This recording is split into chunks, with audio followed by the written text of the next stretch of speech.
Alam niyo ba guys, sa buhay natin, pilitin natin maging masaya tayo every day. Patuloy tayo ano sa ating buhay. Huwag po tayong panghinaan ng loob kung ano man ang ating mga mga problema dumadating. Kaya huwag po tayong paghugmok na lamang. Kailangan na po natin na gumalaw-galaw din po tayo para po hindi tayo maging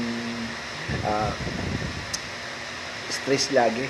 Kaya kung may problema ka, tawanan mo. Sabi nga Freddy Aguilar, di ba? Sabi niya, tawanan mo ang iyong problema.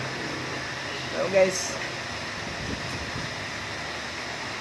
kailangan lang naman natin talaga yung buhay natin dito sa mundo is enjoy natin, lalo higit sa Panginoon.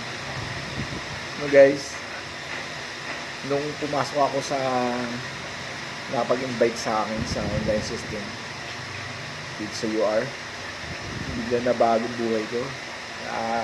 Naiba pananaw ko, yung mindset ko nabuksan, yung attitude ko. Yung dati, grabe yung attitude ko.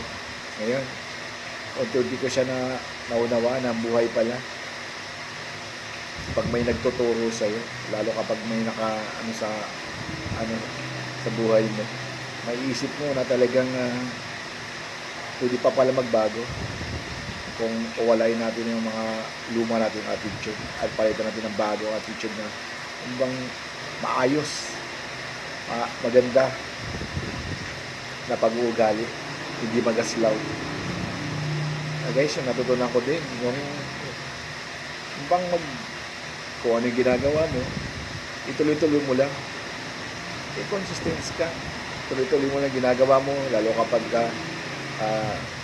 gumawa ka kung anong ginagawa mo man yan na kaya business yan, tuloy-tuloy mo lang. Kasi sa dulo niyan, sigurado, dudulo ka niyan. Huwag kang manghina. Huwag kang pabaya. Tatigit kung ano yung business mo. Sipagan mo. Tiyagaan mo. At lalo tigit, mag-consistent ka. Bawa, ano ba yung business mo? Kung ang business mo, tindahan, isin mo. Kung ang sa akin, ang business ko is the water refilling station. So, doon ako nagpupokus sa water refilling station kung paano gumanda takbo at kung paano lumakas ang kita. At doon din ako nagmamarket sa mga customer ko, nalalogit pag yung mga bago pala. Yan, kinakausap ko. Ibig. Yung bang magandang ikito mo sa kanila para balik-balikan kanila at tatigit, maging kaibigan mo na rin sila. At mayayaman man yan, o mahirap yan. Ang importante nun, makuha mo yung nila, makuha mo yung loob nila na para babalik-balik. Yung bang good, yung good, yung good ka talaga sa kanila, yung hindi ka arrogante, talagang inaano mo sila, ini-entertain mo, inaano mo yung produkto mo, kung ano ba yung paliwanag mo na sa kanila, maunawaan nila yan, na ganun yung negosyo mo, ang ganito ang tubig, masarap, ganito, ganun. Yun, sa tuloy-tuloy lang, dudulo ka rin yan. Okay guys, yung una din, yung pangatlo, yung mag-ano ka sa buhay mo. Paano yung goal mo sa buhay mo? Ang goal mo, maging success ka. Paano ka naman mag-success kung tamad ka?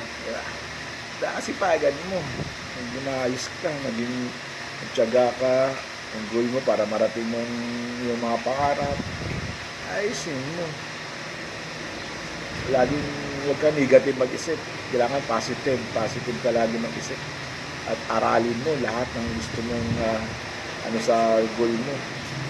Pang makamit mo yan. Ano ba yung mga goal mo sa buhay? Pero lang guys, nakasimple. Ang buhay natin dito, kung nasa Diyos ang awa, nasa tao ang gawa, kailangan mo magsipag. Kasi kung magtamad ka rin, paano ka maging success? kailangan sipag ka. Kasi yan ang buhay natin dito sa mundo. Kaya, laban lang tayo sa buhay. Paano may pagsubok, laban natin, lakarin natin. Naman ganun nga. Kasi pagkatapos sa pagsubok na yan, pagpapahalaan ka sunod yan. Okay guys, thank you. God bless you to all.